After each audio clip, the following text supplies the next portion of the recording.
You're listening to the Lanterns Radio Network. We are the network dedicated to empowering the individual, illuminating the truth, defending American exceptionalism, and inspiring future generations. Stay connected and get involved at lanterns.buzz for great radio. Get commentary and news of the day. Lanterns.buzz.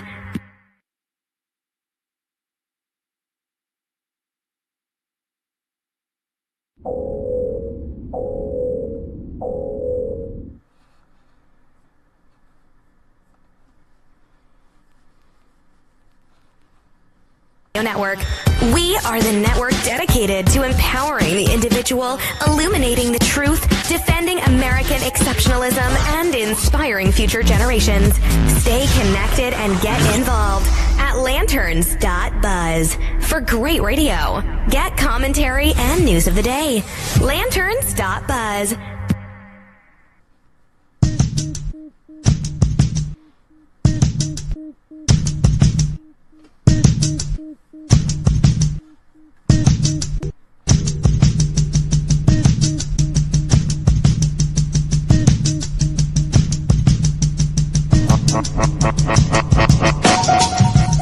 Good afternoon, everybody. You're listening to the Holonet Podcast here on the Lanterns Media Network, live from Phoenix, Arizona. I'm your host, Matt Holloway. And I would say it's good to be back. It is good to be back here talking to you on the Holonet Podcast on Lanterns, but it's a bit of a sour tone this past week as the world came to understand the death of Alfie Evans. And it brought back memories of the similar passing of Charlie Gard. Today breaking, The Blaze confirms Facebook censorship. It is now undeniable as a new story breaks with the Daily Caller and is promptly quashed by the social media network. All that and more, and even Red for Ed here in Arizona, here on the Holonet Podcast on the Lanterns Media Network. Stick around.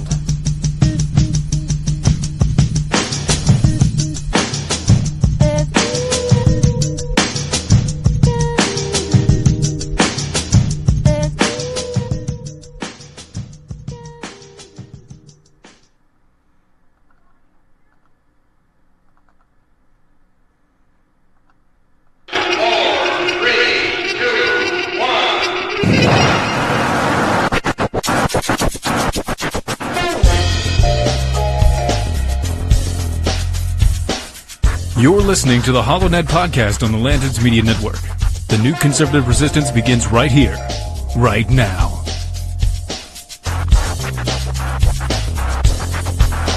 I will build a great wall on our southern border, and I will have Mexico pay for that wall. Mark my words.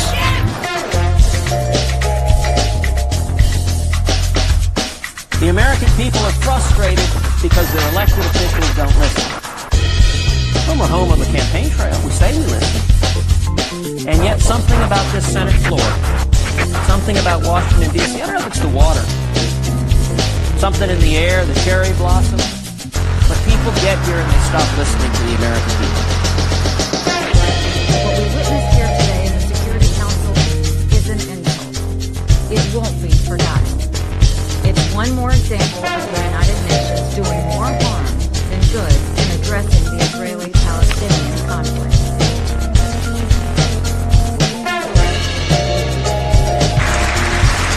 My duty, and the sacred duty of every elected official in this chamber, is to defend Americans, to protect their safety, their families, their communities, and their right to the American dream. Because Americans are dreamers too.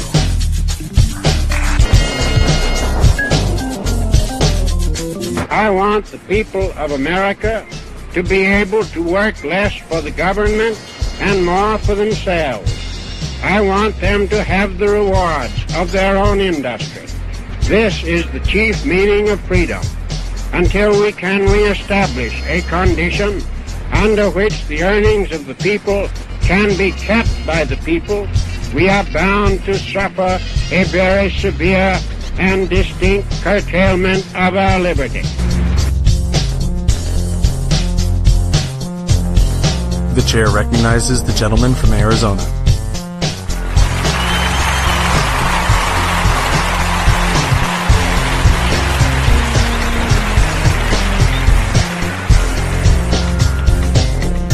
Thank you, everyone. Thank you. Senators, members of Congress, Mr. Speaker, and Mr. President.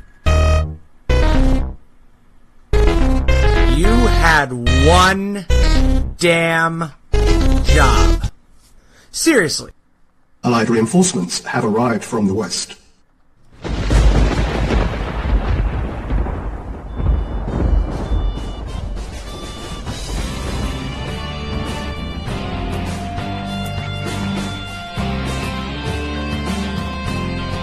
You're listening to the HoloNet on Lanterns Media Network. The Millennial Conservative Resistance begins here.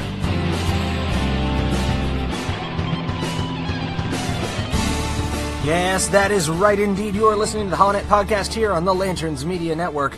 And the new Millennial Resistance does indeed begin right here, right now with you. Thank you for joining us. My name is Matt Holloway, your, as always, humble host. Now, wanted to jump in today's show recognizing one of the most heartbreaking pieces of news of the day that this past week, as many of you are aware, Alfie Evans did lose his battle with the as yet still unknown degenerative brain condition that he had with very little help, it would seem, from the United Kingdom's NHS, National Healthcare System. He died while the court battle was still ongoing to determine his parents' ability to even take him home. And conservatives across the US and across the UK who had been fighting as part of hashtag Alfie's Army and reposting and protesting in front of the Alder Hey Hospital. A good friend of mine, good friend of Lanterns and the show, Jonathan Dunn, was on the scene, and there are many great interviews with him on our Friends to Defenders of American Exceptionalism and also on The Blaze and on the Glenn Beck program, so you can check those out. That's Jonathan Dunn, Freedom's Disciple. The stories are absolutely heartbreaking, and the stories are very reminiscent of the story of little Charlie Gard. Now, for those of you who don't remember Charlie Gard, this took place also in the United Kingdom, and this was back in July of 2017. And it was a desperate legal battle for an 11-month-old baby who spent his entire little life in a hospital bed. And that was at Great Ormond Street Hospital. And his parents were told that the prognosis was very bleak. He had severe brain damage, couldn't open his eyes, he needed to be on a ventilator. And the parents wanted to come to the United States to seek treatment. A hospital in the United States agreed to offer Charlie treatment, echoing the agreement of the Roman hospital that had agreed to treat Alfie Evans. And similarly, the UK, in its legal capacities, refused to allow this. Now, the question that I have, where does this come from when it is no longer a question of cost?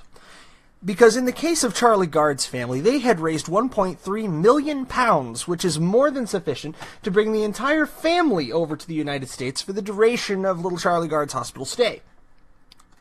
Similarly, efforts were undertaken by the Vatican to bring little Alfie Evans to the hospital in Rome.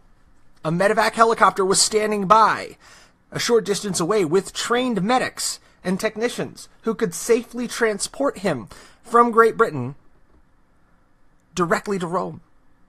So there was no additional cost being levied on the UK taxpayer by allowing this to happen. What we're talking about here is hubris and infallibility. The NHS in the United Kingdom, in order to function, must be, for all intents and purposes, infallible in their judgment as far as the public is concerned. Otherwise, it doesn't work, because these are the people, these are the bureaucracies that decide quite literally who lives and who dies. So for them to be wrong is an unacceptable circumstance. They can never be proven wrong. It sounds like a bit of a holdover from the medieval days, doesn't it? The crown can never be wrong, and thus the government of the United Kingdom, acting as Her Majesty's government, can never be proven wrong. The entire existence of the state is predicated on the utter infallibility of the NHS. Now, I tweeted something out on the night of the 25th, and I know I was a little quieter on this subject than some of my colleagues and fellow conservative podcasters. That mainly has to do with some family issues that I was dealing with. But as soon as I had some time to put to it, I put out a tweet that said, if at royal family, tagging the royal family on there, specifically meaning the Queen, stormed into Alder Hey tonight and escorted Alfie Evans and family to, at Pontifex, that's the Pope, to the Pope's waiting medevac, the Queen would go down in history as the most heroic British monarch since her namesake defeated the Spanish Armada. Please, Your Majesty. Begging Queen Elizabeth to come down from her tower, to emerge from Buckingham Palace, and maybe in one of the last great gasps of the power of the monarchy, say, this court acts in my name and I will not allow it. Because one of the few prerogatives that are held in England as true is the sovereign cannot be arrested. I'll repeat that, it's important. The sovereign, in other words, the Queen of England herself, cannot be arrested or prosecuted by the courts, because the courts act in her name. So to put not too fine a point on it, the Queen could have strolled directly in the hospital, told the judge to take his ruling, turn it sideways, and shove it straight up his grabbed the family, escorted them to the chopper, and walked away and said, do something about it. That's it. The Queen's powers are limited. Quite limited in the 21st century. But if you do some research, there are some prerogatives that remain. This is why the Queen's vehicles don't have license plates. The Queen can drive 150 miles an hour down the main route of the UK if she really had a mind to do it. Because in all legal perspective, it's her damn road. So, the Pope stepped up and said, we will take this family in, and urged the Italian government to grant them citizenship, which the Italian government promptly did. They put a medevac helicopter minutes away from the hospital, ready to go at a moment's notice. If the Queen had seen fit to intervene, it would have been without question. It would have been to pull a line from A Knight's Tale beyond contestation. But Buckingham was silent. 10 Downing Street was silent. The UK failed Alfie Evans, the same as the UK failed Charlie Gard. And I've been listening to an amazing podcaster and YouTuber, Sargon of Akkad, a resident of the UK, one of Her Majesty's subjects. And if you want to get a little feel for how fast things are going badly over there, listen to Sargon a little bit. Or even listen to Jonathan Pye, if you're more along the left-leaning side of things, which if you're listening to this program, I sincerely doubt. But the UK is falling fast. In fact, some say England has in fact fallen. For to Josie Jackson, one of our great Lanterneers, one of our writers on lanterns.buzz, posted 4/25/18, same day. The fall of England has arrived, riding the people of its country like a beaten animal. Its people are now held against their will from leaving the country if they wish. I thought the death of this once great country would show itself through over-immigration and the violence that came with it. However, it is in the treatment of its most vulnerable people, the sick and dying, that has shown the truth of socialism most clearly. What happened to Charlie Gard and now Alfie Evans, along with their parents, shows us why it is not good to be living or sick in England, especially if you're fighting for your life. You will be left to die, because fighting for your life costs too much. You don't have a choice, because in the world of socialized medicine, your life isn't yours. It belongs to bureaucrats who have reduced your life to mere decimals as they determine your worth in terms of monetary definitions. I'm not going to read the whole story. I strongly recommend you check it out. Again, that's from Josie Jackson, Lanterneer, one of our fantastic writers on Lanterns.buzz. Absolutely heartbreaking scenario. And a cautionary tale. Every time someone comes up and says, Medicaid for all, or Medicare for all, socialized medicine, next time a Bernie bro comes at you and says we should have the NHS, remind them of Alfie Evans and Charlie Gard.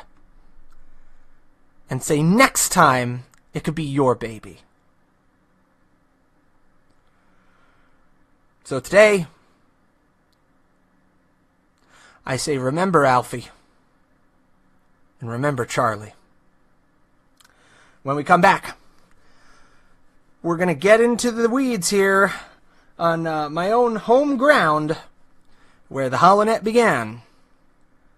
Facebook. The shroud is fallen.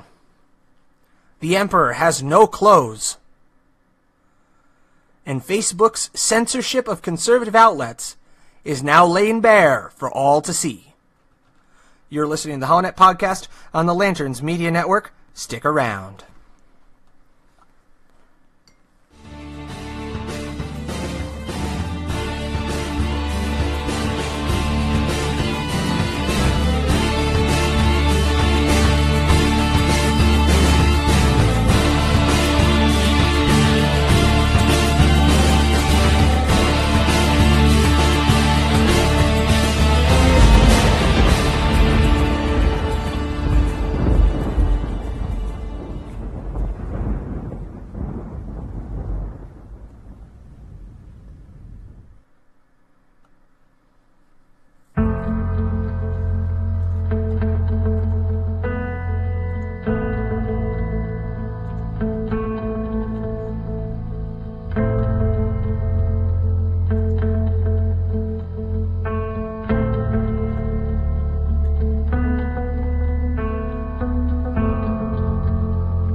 I see people coming together not for divisiveness of party or for dichotomy of thought, but for unity in principle. In the principles that founded our nation, that all men are created equal and are endowed by their Creator with certain inalienable rights, life, liberty, and the pursuit of happiness. Today, ladies and gentlemen, those principles are under the sternest attack that we have seen in many generations. It has become a crime in this nation merely to express a difference in opinion from what is held by your party to be doctrine, from what is purported by the media to be truth.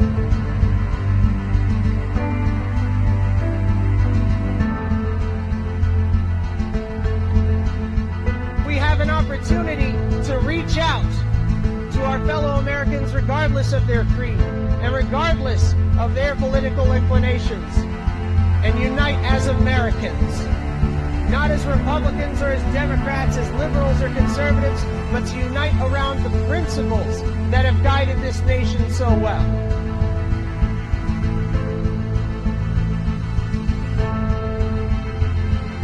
I've covered a lot of stories, but the story that remains untold is the story of America in the 21st century, when we choose to turn back the tide against progressive socialism. when we choose to embrace the Constitution, the Declaration of Independence, and the Bill of Rights. When we remember what it is to be Americans.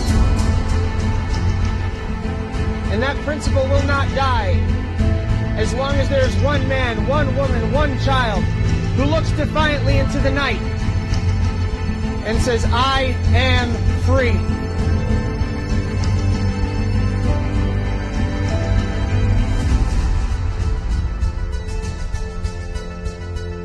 You're listening to the HoloNet podcast on the Lanterns Media Network. The new conservative resistance begins right here, right now.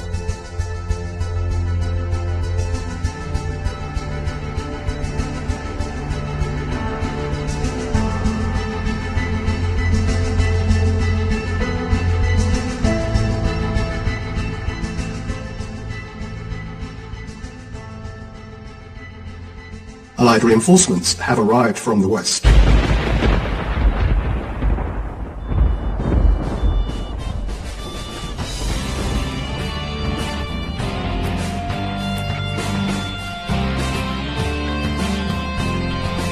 listening to the HoloNet on Lanterns Media Network.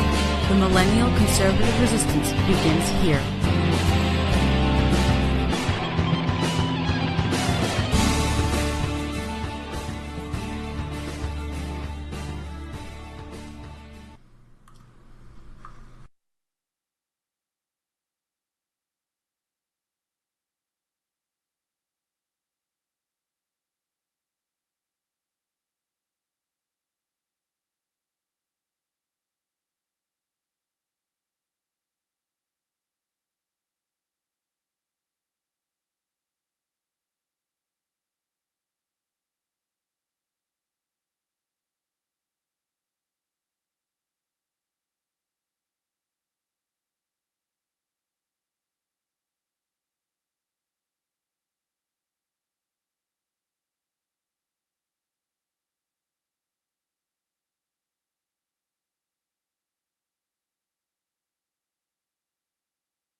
Oh my gosh, what am I doing? Take a week off.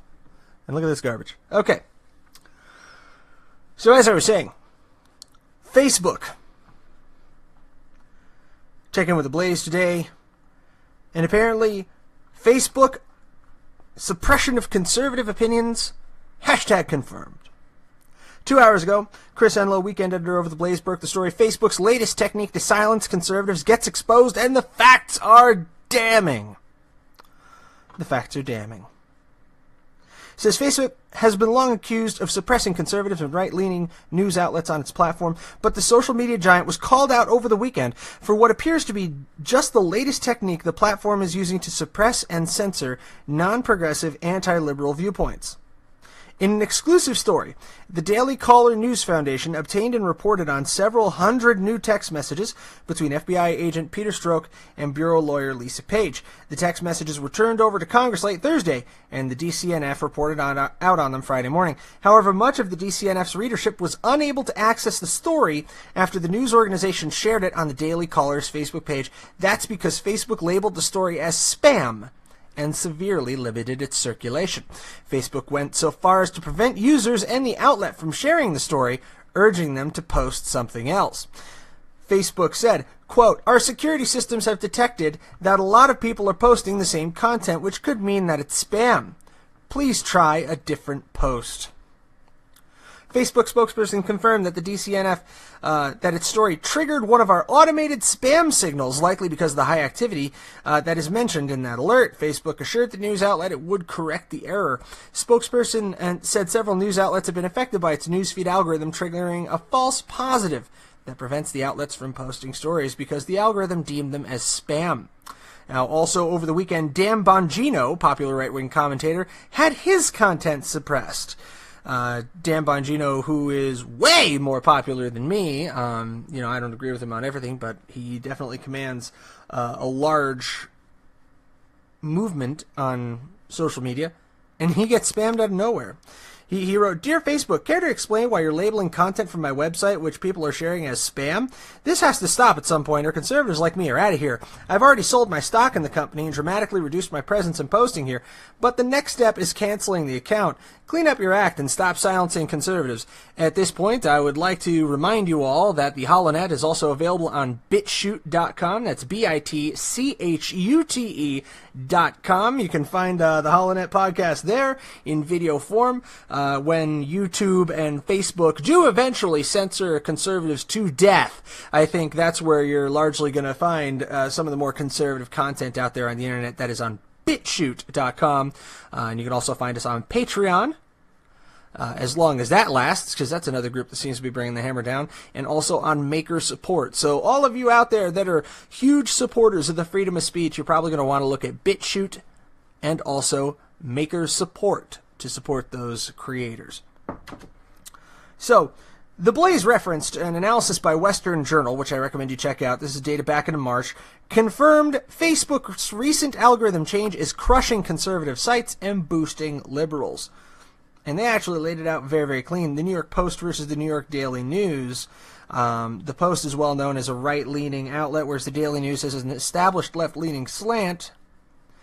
And the Daily News saw a 24.18% boost in its readership, and the New York Post saw an 11.44% decrease. And there are a number of these out there that are very, very easy to find. So, for example, Talking Points memo took almost an 80% hit on the left, which is interesting. That would seem to be one of these strange ones. National Review took about 70% hit.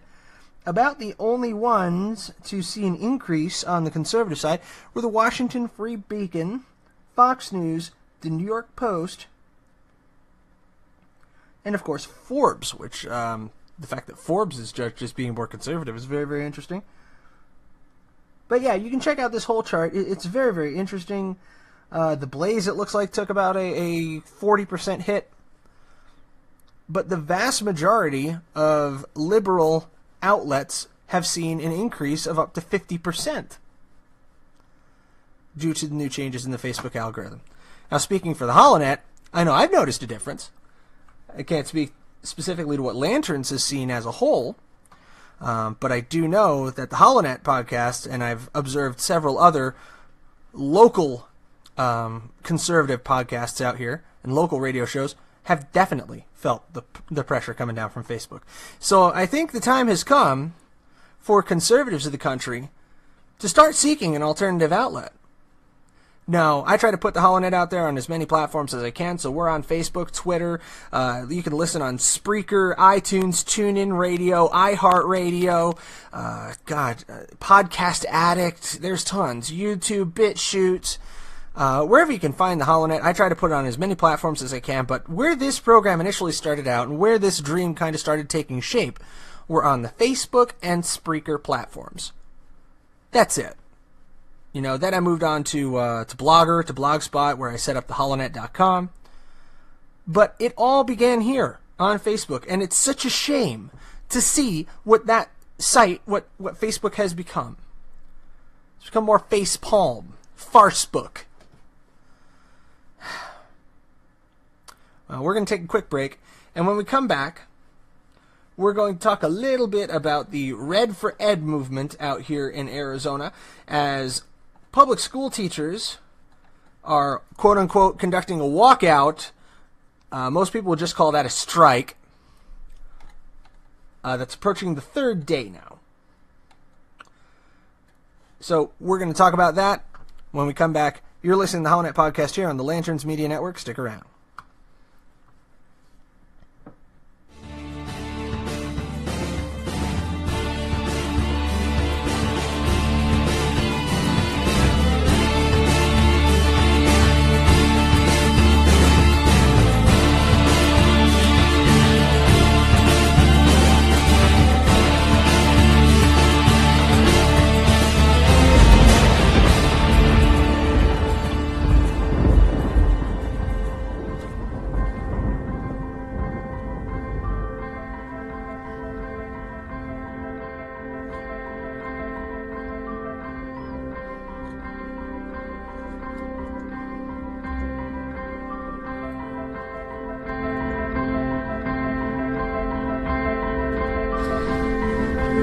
Hey everybody, this is Matt Holloway. You're listening to the HoloNet Podcast on the Lanterns Media Network, and I want to thank you for your continued listenership and readership and all the support that you've given me and everyone here at Lanterns over the course of the last year or so. Now, as we come up on a year of delivering this podcast on a weekly basis, we've begun to feel a bit more like a community here at Lanterns.buzz, and right now, we're a community that's in need of assistance. So I wanted to call on all of you today, if you can, to log on to patreon.com and search for Lanterns on patreon.com. That's patreon.com/lanterns, because we need your assistance in order to build this network out bigger, stronger, and better than it's ever been. With your support, we can bring in more voices that have been stifled. We can celebrate American exceptionalism. We can grow and educate our people. We can lift a lantern to shine a light into the darkness. Our mission is to shine a light on the actions that our government is taking now or have taken in the past to threaten the rights of Americans without consideration to the political party or organization. We will expose destructive counterculture that aim to destroy the idea of America and celebrate the parts of our culture that live up to the great ideals formally expressed by our founders. Up until now, our entire operations have been funded from the generous contributions of our team members. That generosity has created a growing demand for our pro-American content, and with that growth has come new challenges to expand our operations. Our goal is to expand and maintain the operations of our website and the radio network. And we humbly and graciously ask that you consider supporting Lanterns.buzz by becoming a patron on patreon.com. Again, that's www.patreon.com/lanterns.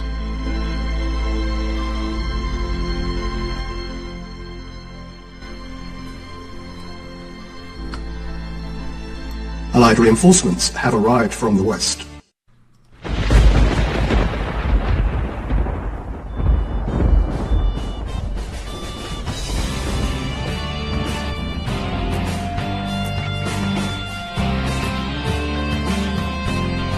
You're listening to the HoloNet on Lanterns Media Network. The Millennial Conservative Resistance begins here.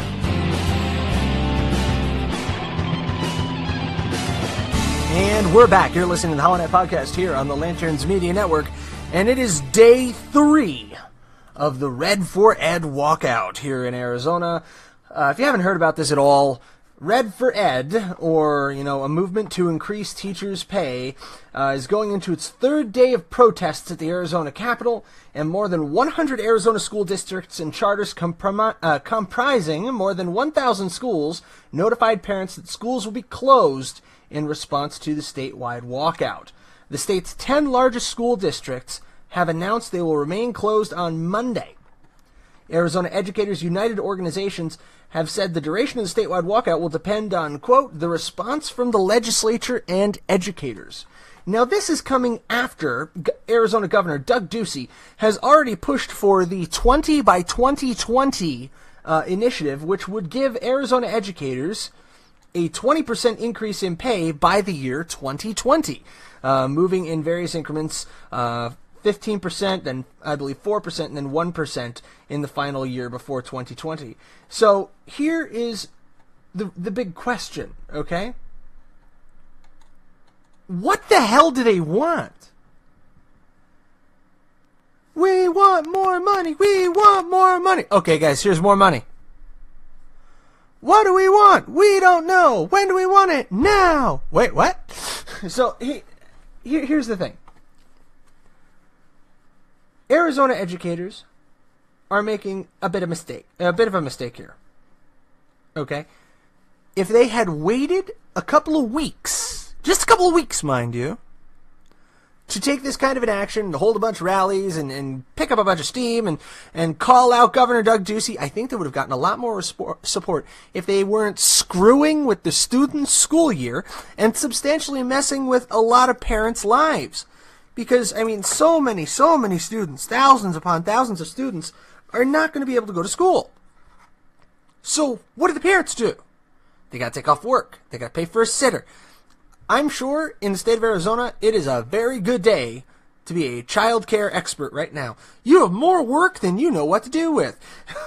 There probably is not going to be a single babysitter available for the next week. And, the Arizona State Legislature, Doug Ducey, fighting this out on the floor, where to find funding. And there has been progress made in getting this action approved, this 20 by 2020, but it still doesn't seem to be enough. So we need to ask, what are the teachers' demands? So I'm going to go ahead and Google this sucker and see if I've gotten a better answer. Red for Ed demands, okay? AZ Central tells us, what are Arizona teachers' 5 demands? 1, 20% salary increase. Okay. 2, restore education funding to 2008 levels. This would require about $1 billion more in state funding to education. So, that's insane. Where's that money coming from? 3, competitive pay for all education support staff. Because, of course, the teachers can't just be fighting for themselves, no, because they have to get the administrators and the janitors and all the support staff on board with them. 5, no new tax cuts. Can I get a hell no? Hell no. There's absolutely no way that the Arizona legislature should even consider this. This is the coup de grace right here. This is the insurmountable hill. This is the bridge too far that will stop any progress from being made along these lines. They have literally put up a demand that is impossible to meet.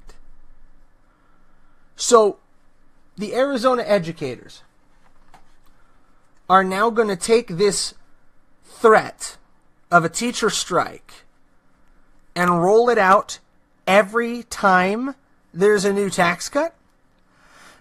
To be more specific, they're demanding that no new tax cuts are made until per-pupil funding reaches the national average.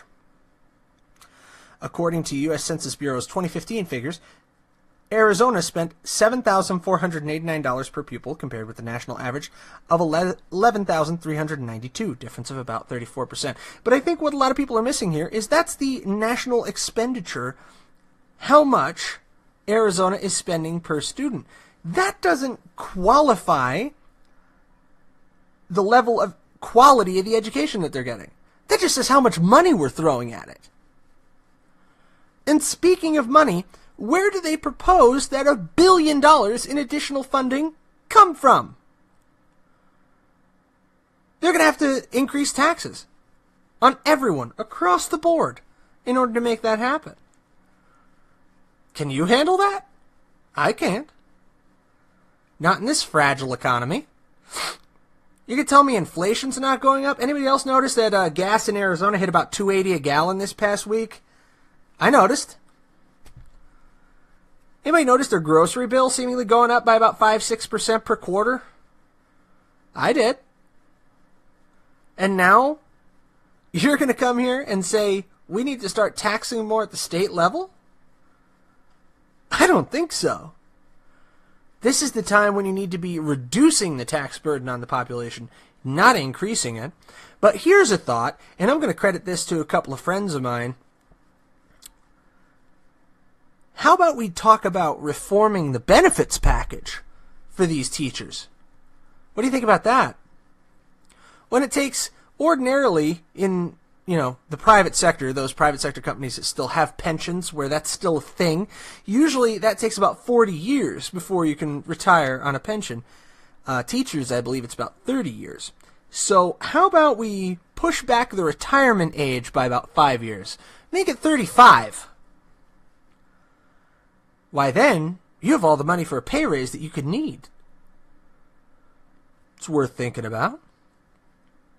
Why don't we look at that? Why don't we look at the benefits package and see how that could be priced more intelligently, how we can reduce the state's liabilities there to be able to meet that $1 billion gap in per student expenditure. Get back to those 2008 levels. And Arizona right now is on an economic upturn. What happens when there's another recession and these changes are codified so the state must make them?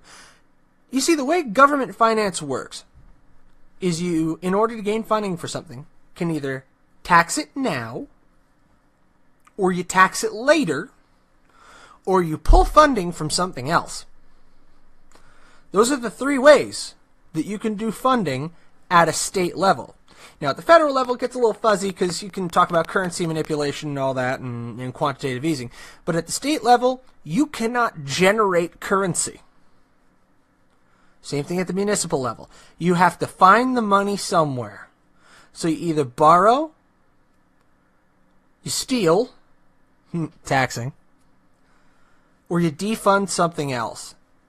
Those are your only options, kids. This Red for Ed is the state of Arizona's Kobayashi Maru, and the Arizona Educators Association has deliberately set us on a course with failure. They have set themselves on a collision course because they are outwardly denying reality.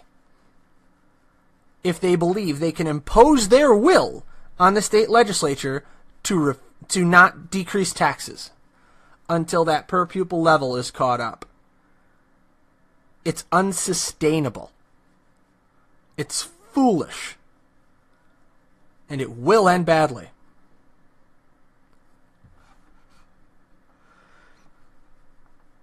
So let's take one last break here. And when we come back, we have breaking from Fox that caravan asylum seekers are heading toward a showdown. As U.S. officials say the border crossing is full, it appears that hundreds of asylum seekers who traveled through Mexico to the U.S. have approached the San Diego border, and officials are signaling they may not be able to make it through.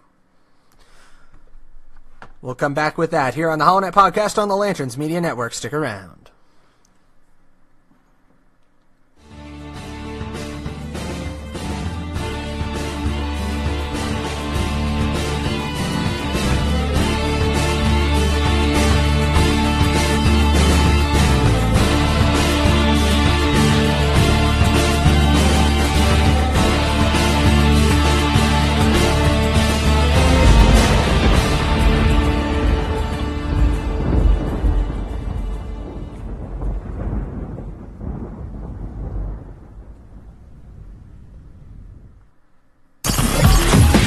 You're listening to the Lanterns Radio Network. We are the network dedicated to empowering the individual, illuminating the truth, defending American exceptionalism, and inspiring future generations.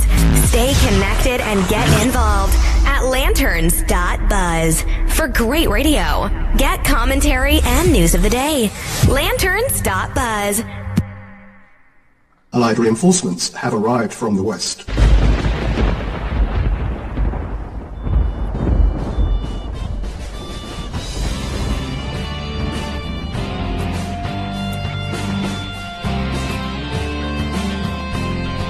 You're listening to the HoloNet on Lanterns Media Network. The Millennial Conservative Resistance begins here.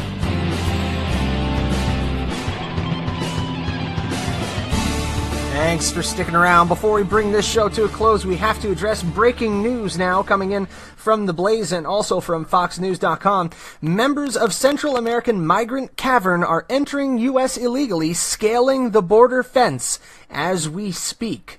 Federal officials said some people traveling with the Central American Migrant Caravan have crossed into the U.S. illegally over the past 24 hours, according to the Los Angeles Times. So, right now I'm seeing an image of members of that so-called caravan scaling the border fence near Tijuana, Mexico, and the San Ysidro border crossing near San Diego.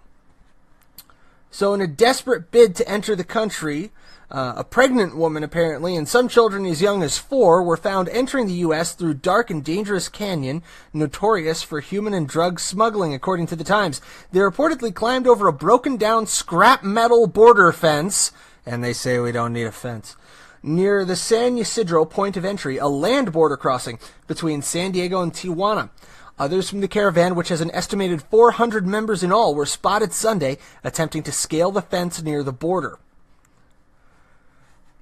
Now, going to the information from Fox News, it looks like they have a reporter on scene right now.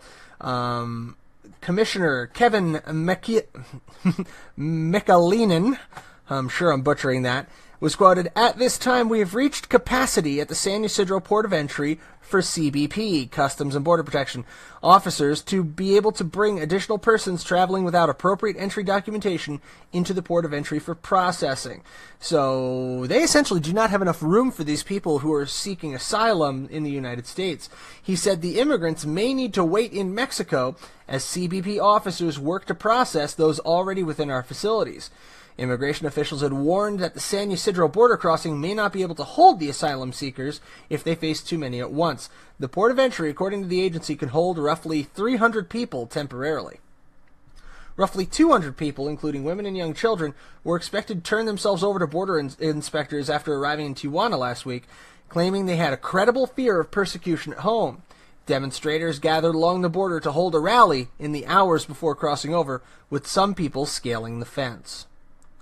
So it has come. The caravan that was all the news about 2-3 weeks ago has finally arrived, apparently about 400 people strong, at the fence outside of San Diego at Tijuana, Mexico. Border Patrol said Saturday that several groups of families from the caravan earlier tried to enter the U.S. illegally by scaling parts of a, quote, dilapidated scrap metal border fence, which if you take a look at these images on Fox, if you get the chance, that does not look like the big, beautiful wall. That looks like the scrap edifice of the old days of the Clinton administration's concept of what a border wall looks like. Oh man, Customs and Border Protection San Diego Chief Patrol Agent Rodney Scott said, "As a father myself, I find it unconscionable that anyone would expose a child to these dangerous conditions." And I mean, you have to be pretty darn scared of something, or pretty sure of how you're going to be received on the other side, in order to put your kids through that. But at the end of the day, folks, we have to remember that this action is illegal. That we have borders in this country, because without borders, you don't have a country. It's a sad thing, but it's true. So Homeland Security Secretary Kirstjen Nielsen said that the asylum claims would be resolved efficiently and expeditiously, but that asylum seekers should seek it in the first safe country they reach, including Mexico. There's a lot going on, and everybody's taking a deep breath after the Alfie Evans controversy last week and how sobering and disheartening that was. And then suddenly we're confronted with the prospect of possible peace in Korea, which we're all hoping doesn't turn out to be Neville Chamberlain revisited. Peace in our time. You know, at a Detroit rally, I believe it was in Detroit this past week, President Trump was welcomed with chants of "No bell, no bell, no bell," as the Telegraph in the UK said that if President Trump pulls this off, he absolutely must be awarded the Nobel Peace Prize. I concur. But with so much to keep track of at once, it's very easy to miss things like this caravan that has finally arrived at our southern border outside of San Diego. It's very easy to miss a group of educators trying to blackmail the government of the state of Arizona by putting up deliberately impossible goals and demands. Among all these things, we need to be watchful. Because I'm sure you'll agree that the unity of our nation is hanging by a thread. We've never been more divided. But we have to hold to our principles, to our Constitution, to our laws, and those things that unite us. We should be united in horror at the treatment of Alfie Evans by the NHS in the UK. We should recoil from it as one, as a single nation. We should be concerned at the humanitarian crisis at our southern border that was engendered by the left and by special interest groups seeking to undermine American law and sovereignty.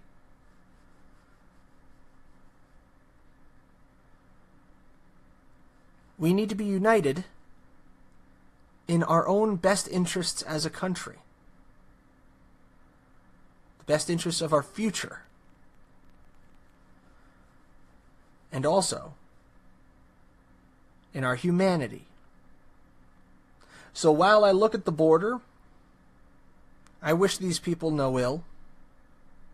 I believe they must be dealt with humanely. And we should do everything that we can to protect them. Protect the families that have a legitimate cause to be here. Turn away those who do not. And get these people back to their homes safely. Because at the end of the day, they left their homes in search of a better home. But they have to do it correctly. There's a right way, and there's a wrong way to do these things. And we cannot sour the experience of emigrating to the United States by allowing these kinds of things to happen and allowing people to circumvent the system. From Phoenix, good night, God bless you, and God bless the United States of America. Have a great week, guys.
You're listening to the Lanterns Radio Network. We are the network dedicated to empowering the individual, illuminating the truth, defending American exceptionalism, and inspiring future generations. Stay connected and get involved at lanterns.buzz for great radio. Get commentary and news of the day. Lanterns.buzz.